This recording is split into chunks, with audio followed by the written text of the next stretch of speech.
Hello everyone, this is John and my cousin Brandon. Yep. We're from Ascension Gaming. We're going to do what I like to call coined a poor man's battle report. So we're going to take video shots of our lists, the mission we're going to play, and then after that we'll check in with you guys after turn 1. This is what the battlefield will look like. It is going to be Tyranids 1750 practice game versus Space Marines, regular Space Marines, vanilla. We'll go over those lists in a second. And it's going to be the new ITC mission number 4. So this will be interesting to see with them taking out First Blood. This one actually has Big Game Hunter instead of First Blood now. So that'll be really cool to see. So here we are. We're going to go over with the Tyranid army first. And this is the force. We're running, I'm running rather, Skyblight formation. And we all know, for those who don't know what that is, basically we're just going to take it from the top. So starting with the red-ish Hive Tyrant, it is my Warlord, so that's why I painted it red. 2 sets of Twin Lake Devourers with Brainleech Worms and a Haywire Flamer. Hive Tyrant number 2, which is my second HQ. Same loadout, Twin Lake Devourer, Brainleech Worms, Haywire Flamer. Troops, I have the Spore Bomb there, and the Spore Bomb there. So it's amazing, it's broken, it's cheesy, I get it, whatever. Elite, I just have the Forge World Malanthrope. This guy's really cool. It's just like a Venom Thrope on crack. It's really, really awesome for what it does. Fast attack, it is the Demecacron. Now, this guy is 100% gross. Hopefully, let's see if we can do some work today in the battle. And that is my entire combined arms detachment. Oh, nope, Hive Guard. I had points. I'm going to take Hive Guard. So that is the entire combined arms attachment. So taking a combined arms attachment and then the Skyblight formation. So it's a formation attachment, and what that includes: a flying Hive Tyrant loaded out just like the other 2, Twin Lake Devourers, Brainleech Worms, and Haywire Flamer. Comes with Harpy with Heavy Venom Cannon modeled as shown. Harpy, Heavy Venom Cannon modeled as shown. Hive Chrome modeled as shown, Drool Cannon, Haywire Missiles, one-time use only. And then 3 squads of Gargoyles, 10-man units, just basic. And the cool thing about them is they are objective secured. They also, when they are destroyed on a 4+, they go back into ongoing reserve. So that is really, really handy. It gives the Tyranids a little bit of resiliency. So that is what I'm using. Brandon, why don't you take us through your list? We'll start with your HQ unit. Who's that? Right, we have Marnie's Calgar. She's got a 5-man Terminator squad with Thunderhammer and Storm Shields. They'll be riding in a Land Raider Redeemer dedicated transport. Okay. We have two identical squads of Tactical Marines. The sergeants have a combi Melta, and then there's a regular Melta in there, and then a drop pod. It's the same for this other one right here. Then we have 2 Storm Talon gunships, both with Skyhammer missile launchers and twin-linked assault cannons. We have a Thunderfire cannon here. Just vanilla Thunderfire cannon, nothing special about it. I don't think you can upgrade those. Also, there is a 10-man Stern Guard veteran squad and a drop pod. They don't have any combi weapons, they'll just be using their special ammunition in this game. Okay. That's it, that's 1750 points. Alright, anything special about drop pods, or just regular drop pods? Regular drop pods. So basic vanilla Marines, no, just regular chapter tactics, vanilla? Ultra you have Marines. to because you have mountains. Okay. Yeah. Ultra Marines. Okay, well, we're gonna set up, guys. Alright guys, so where we left off, we were getting ready to set up. So as you can see, we are all set up. I won the dice roll to deploy first. We have our objective set up. We have Maelstrom 3 right over here, and Maelstrom 1 right there. We have both Maelstrom 2 in this building, and then Maelstrom 2 over on that building, with Maelstrom number 3, the one I placed here, and then Maelstrom number 1 there. So as you can see, I deployed my whole force. I have a few things in reserve. 2 squads of the OS gargoyles, and then the 2 spore bombs, which hopefully they'll be able to do some kind of work. He does have flyers, so we'll see if they do any damage to this game, or they'll just die like normal. So my deployment, got the string of gargoyles out here to prevent any, just to give a nice shroud save. We don't have night fighting, so everything behind the gargoyles, with the exception of the harpies and hive crones, some of them are in ruins, so they'll have a 2-up cover save, but the other ones, they would just have 5. Yeah, everything else is on the board. Demecron's on the board, and that's my deployment.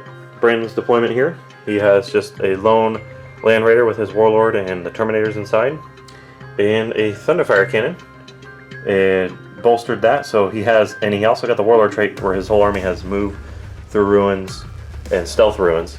So he's got a 2-up armor save and a 2-up cover save. So that's gonna be annoying to deal with. So, and then as you can see, a majority of his army is in Deep Strike Reserve, which... all combat squadded too. Oh, it's all combat squad? All awesome. combat squadded. Awesome. So he's going to get half of these drop pods in, and then obviously the flyers will come in on 3+ in the turn 2. So that's our deployment. We're going to start turn 1. Brandon, I'm going first. Would you like to try and seize? Yes. Alright. Nope. I do the opposite of seize. So he does not seize with a 1. So I will be going first, so... Tyranids, turn 1, here we go. Alright guys, so turn 1 is over. And currently, Brandon has jumped out to an early and honestly commanding lead. He's positioned himself really well. He got both of his Maelstrom objectives. He had to kill a unit and hold objective 1, so he killed the Demecron. Fortunately, there is no first blood, so thank God that wasn't as bad as it could have been. And he's holding Maelstrom number 1 with the Thunderfire cannon there. On my turn, nothing went right for me. I perils on both my Warp Lance attempts with both of my Hive Tyrants, and they each took wounds. Fortunately, they did not fall out of the sky. So he dealt a wound to a Hive Guard with a freaking drop pod, no doubt, no less. And he's got a nice command. He's got a big blob of Stern Guard vets and a big blob of TAC Marines. And the problem is they are all combat squad, so it's multiple units I got to deal with. So we're gonna go into turn 2 here and see how that goes. We'll check back in after.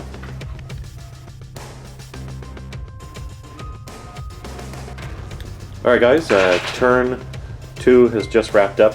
So basically what happened over here was the Malanthrope came out, charged these 5-man attack squad, killed 2, and then he chose to fail his morale check automatically because Calgar allows that.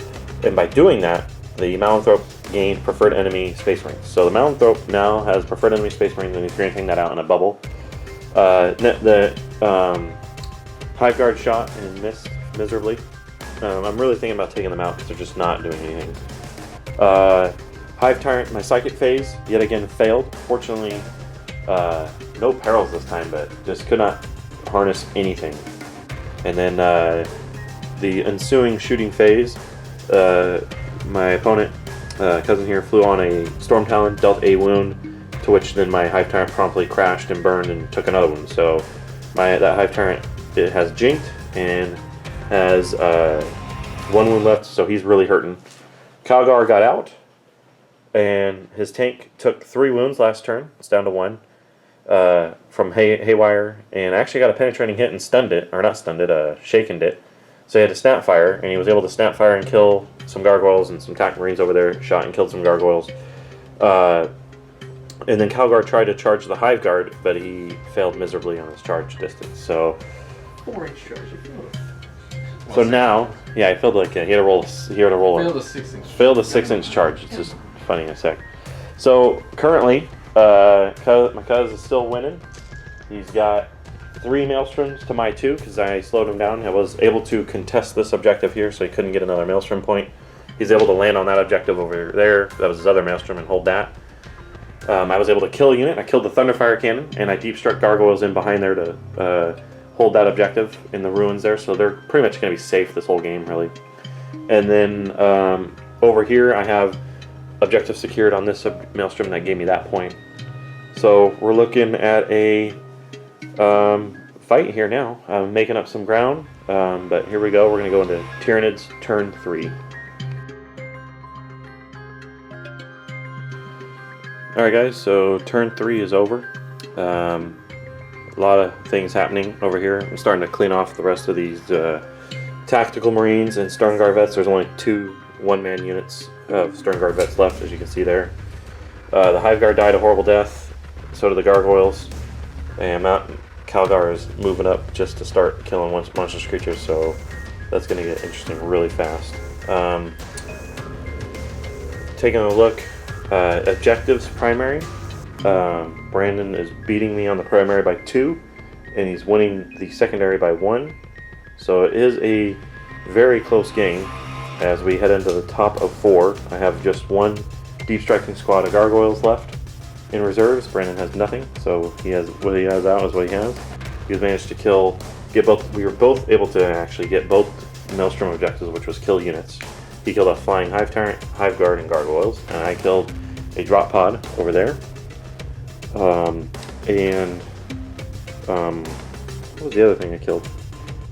Oh, a flyer, one of your flyers. Yeah, killed the other storm talon. So here we go, Tyranids top 4, and we're gonna see how the rest of this goes out. So let's do it.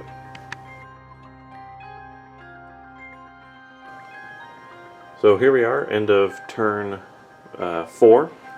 Tyranids are starting to whittle down the Space Marines here. We got an ongoing combat. That Malanthrop is taking a sweet time killing that 1 Space Marine. What happens when you have AP2, or AP3 rather. Calgar and his unit spent the turn moving up. Daka Tyrant Warlord fired 12 shots into Calgar and did no wounds. Harpy did a bombing run and was able to kill a Terminator, which was pretty cool. Land Raider is toast. Gargoyles here are just sitting on this objective with a 3-up cover save because of the wonderful what's that guy? Thunderfire guy. He's awesome. Don't we love him? This Daka Tyrant here was able to kill a 5-man attack squad, and then now the other 3-man attack squad has moved up and got onto the objective. So that's a force to be dealing with. And as you can see, we're just coming down to the nit and gritty here. Turn 4. It was funny, I went to deep strike my OS gargoyles onto this objective, placed them about right here. They mishapped into the bomb, rolled a 1, so they were destroyed, and then on 4+, so they're in ongoing reserve, but that gave my opponent, Brandon here, 2 points. So he's still winning because of that. Never say never moment of the game, I'd have to say, was the 15-point spore bomb blowing the Storm Talon gunship out of the sky. I basically immobilized it. Total went beast mode, immobilized it, and then he failed his basically flying grounding check. He crashed and broke. So a lot of cool stuff happening. So we're going to go into turn 5 now, top of 5. There will be no night fighting. Oh no, we do have night fighting automatically now. Why? Because we didn't have it on turn 1. Remember? Is that one of the rules for that? Oh, okay. Yeah, turn 5 automatically night fighting. Okay. So we're going to have night fighting. It's not like I have a whole lot of shooting I can do anymore. So. Yeah, so it's probably going to really do nothing except hinder me since I have a lot of shooting, but even then you got armor saves, so you don't care. So yeah, here we go. Final turn 5, not final turn, but you never know. We'll see. Potentially final turn, so we're going to see how this goes. Tyranids, turn 5.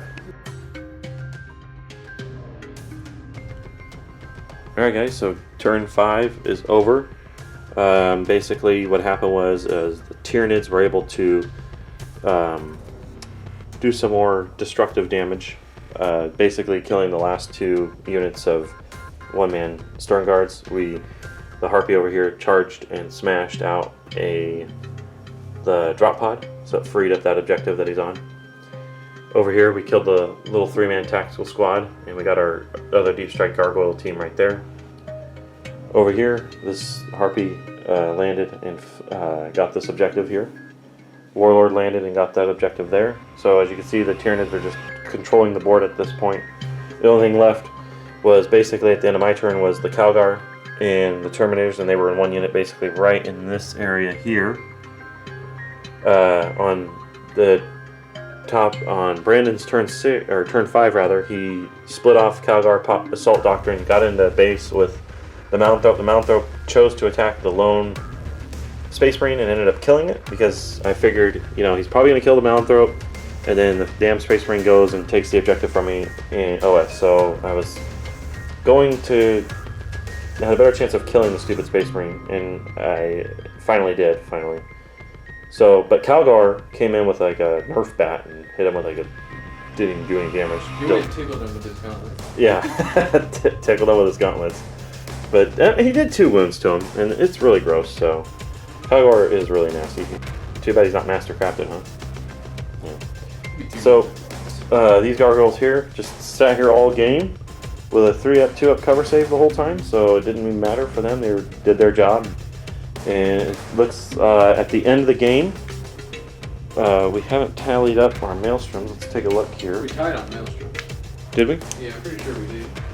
One on primary. 1, 2, 3, 4, 5, 6, 7. 1, 2, 3, 4, 5, 6, 7. Yeah, so we tied on Maelstrom, so we're not going to get a Maelstrom. I got primary. Yeah, for sure, I got primary. I did not get Slay the Warlord, but I did get Linebreaker. And you got Big Game Hunter because you killed a Hive Tyrant worth 240 points. And the way Big Game Hunter works, according to ITC right now, is you just got to kill the most expensive unit in the opponent's army. And whoever has killed the most expensive unit wins. So were your Sternguard veterans greater than 240 points? Nope. Were any of your tactical squads? Nope. Your Land Raider? Oh, wait. Oh, wait a minute. No, Marnies was the 285. But how many points is the Land Raider worth? Land Raider was 2. Uh-oh, moment of truth. No. Because if it's more than 240 points, I will get Big Game Hunter.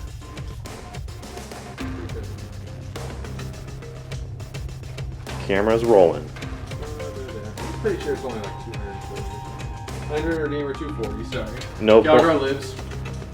So if we tie, how does that work? Do we not get it then? Oh, I thought you had to kill Calgar. No, it's whoever has killed the most expensive unit. So I killed the 240, and you killed the 240. I killed the 240 first. True, but if it's a replacement for Big Game or for First Blood, then I could see that actually being the case. I don't know. But it's not First Blood. But typically, anything that's tied in the maybe ITC. we both get it. Maybe it's one of those because we can both get Slay the Warlord, we can both get Linebreaker, but not both people can't get First Blood. Maybe that's why they changed it. If we both get it, it offsets, so it doesn't matter. But it's an interesting thing. So I don't know. We'll have to look into Big Game Hunter thoroughly and see what the rules are for it. But as you can see, it looks like it's going to be a victory for Tyranid. It's not a domination victory. The game was actually close. Until that last turn. Until that last turn. It's just the Space Marines don't have any Skyfire, and well, basically their Skyfire was destroyed. Skyfire got wrecked. They came in, the 2 Storm Talons killed a Hive Tyrant basically, and then that was it. And then the Spore Bomb took out one, and then the Hive Tyrants did their job and took out the other one. So, but you know, it was a fun game. But anyway, great game, and we'll be doing more of these further on down the road. Probably more detailed, more intense as we go on. So thanks guys for watching.